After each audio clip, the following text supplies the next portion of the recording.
Guys আমাদের সামনে আছে বড় বড় 4টা ইউটিউবার। তো প্রথমেই আমি ইটস কাব্যকে ডাউন করে ইমোট দিতে থাকি। তারপর আমি রাইস্টারকে ডাউন করে দেই। তারপর আমি ইমোট দিতে থাকি। তারপর প্রথমে আমি কুরুল গেমিংকে ডাউন করে দিয়ে বিটুকে মেরে পুরো টিম ওয়াইপ আউট করে দেই।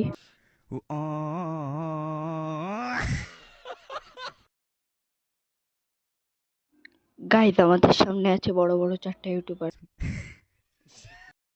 তো প্রথমেই আমি ইটস কাব্যকে ডাউন করে ইমোট দিতে থাকি। তারপর আমি রাইস্টারকে ডাউন করে দেই। তারপর আমি ইমোট দিতে থাকি। তারপর প্রথমে আমি কুরুল গেমিংকে ডাউন করে দিয়ে বিটুকে মেরে পুরো টিম ওয়াইপ আউট করে দেই।